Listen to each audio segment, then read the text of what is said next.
Assalamualaikum student. Today our topic is electrolytic cell from chapter 7 electrochemistry. Electrolytic cell जो है ये हमारे पास टाइप है इलेक्ट्रोकेमिकल सेल की। जैसा कि इलेक्ट्रोकेमिकल सेल के बारे में मैंने आपको लास्ट लेक्चर में थोड़ा सा बताया था कि इलेक्ट्रोकेमिकल सेल हमारे पास क्या होते हैं। उनके हमने पढ़ा था कि हमारे पास जो है वो एक ऐसा सिस्टम है जिसमें हमने इलेक्ट्रोड को डिप किया होता है इलेक्ट्रोलाइट के सॉल्यूशन में और उसको बैटरी के साथ कनेक्ट किया होता है। इसके अलावा हमने इलेक्ट्रोकेमिकल सेल को जो है वो स्पॉन्टेनियस और नॉन स्पॉन्टेनियस रिएक्शन की बेस पर जो है वो फर्दर क्लासीफाई किया था दो टाइप्स में, एक इलेक्ट्रोलिटिक सेल और एक गैल्वेनिक सेल। तो आज हम इलेक्ट्रोकेमिकल की टाइप जो है इलेक्ट्रोलिटिक सेल उसके बारे में बात करेंगे। तो हमारे पास जो है इलेक्ट्रोलिटिक सेल जो है ये टाइप है इलेक्ट्रोकेमिकल सेल की, और वो वाली हमारे पास टाइप है जिसमें non spontaneous chemical reaction take place होते हैं, in which non spontaneous chemical reaction take place. अब स्पॉन्टेनियस और नॉन स्पॉन्टेनियस के बारे में भी हमने इस चैप्टर में पढ़ा था। नॉन स्पॉन्टेनियस रिएक्शन ऐसे रिएक्शन होते हैं जो कि खुद ब खुद प्रोसीड नहीं होते, हमें उन्हें कोई ना कोई फोर्स उनको देनी पड़ती है, कोई एक्सटर्नल एजेंट उनको देना पड़ता है। उन रिएक्शन को प्रोसीड करवाने के लिए, उनको स्टार्ट करवाने के लिए हमें कोई एक्सटर्नल एजेंट देना पड़ता है जाके वो रिएक्शन प्रोसीड हो सकें। तो यहाँ पर भी ये क्या है, इलेक्ट्रोलिटिक सेल में जो रिएक्शन होते हैं वो नॉन स्पॉन्टेनियस रिएक्शन होते हैं, और जो एक्सटर्नल हम उनको एजेंट देते हैं रिएक्शन को प्रोसीड करवाने के लिए, स्टार्ट करवाने के लिए हमें उनको इलेक्ट्रिक करंट जो है वो देना पड़ता है। जब हम उसमें से इलेक्ट्रिक करंट पास करवाते हैं, जो हमारे पास एक सेल है उसमें जो इलेक्ट्रोलाइट का सॉल्यूशन है उसमें से जब हम इलेक्ट्रिक करंट पास करवाते हैं तो उसमें नॉन स्पॉन्टेनियस रिएक्शन जो है वो प्रोसीड होते हैं। तो ऐसे जो हमारे पास सेल होते हैं जिसमें नॉन स्पॉन्टेनियस रिएक्शन प्रोसीड होते हैं बाय अप्लाइंग इलेक्ट्रिक करंट, तो उन्हें हम लोग क्या कहते हैं, electrolytic cell. Electrolytic cell the process that take place in electrolytic cell. अब ये वाला जो कंप्लीट प्रोसेस होता है इलेक्ट्रोलाइट, जब हमने इसमें इलेक्ट्रोलाइट में जब इलेक्ट्रिसिटी पास होती है तो उसमें फर्दर जो रिएक्शन होते हैं, जो कंप्लीट प्रोसेस होता है उसमें इलेक्ट्रोलिटिक सेल में जो हो रहा होता है उसको हम क्या कहते हैं, इलेक्ट्रोलाइसिस कहते हैं।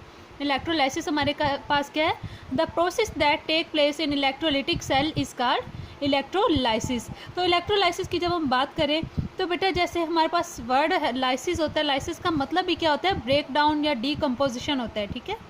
तो हमारे पास the chemical decomposition of a compound into its component by passing electric current through the solution of the compound. यानी कि हमारे पास जो एक सेल है उसमें जब हमने इलेक्ट्रोलाइट का सॉल्यूशन रखा हुआ है, जैसे ही हम उसमें से इलेक्ट्रिसिटी को पास करवाते हैं, इलेक्ट्रिसिटी जैसे ही पास होती है तो वो उसमें जो इलेक्ट्रोलाइट होता है वो अपने आयंस में डीकम्पोज हो जाता है। फॉर एग्जांपल अगर हम सोडियम क्लोराइड की ही बात कर लें कि सोडियम क्लोराइड का सॉल्यूशन है हमारे पास, तो ये ब्रेक डाउन हो जाएगा सोडियम आयंस में और क्लोराइड आयन में जो है वो कन्वर्ट हो जाएगा।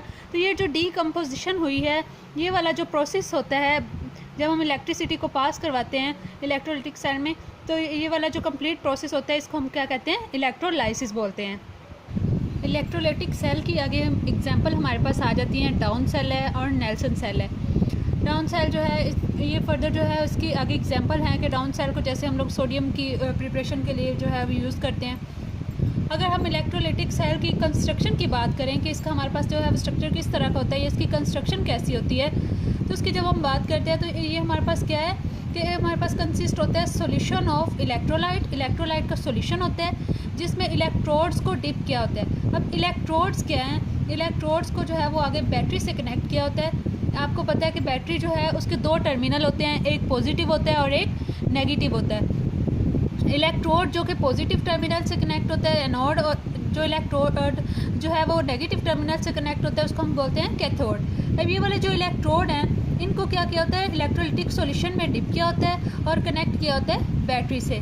अब इलेक्ट्रोड जो पॉजिटिव बैटरी के पॉजिटिव टर्मिनल से कनेक्ट होगा उसको हम क्या, जिसके ऊपर पॉजिटिव चार्ज होगा उसे हम क्या कहेंगे, एनोड बोलेंगे, और ऐसा इलेक्ट्रोड जो बैटरी के नेगेटिव टर्मिनल से कनेक्ट होता है उसे हम कैथोड बोलते हैं।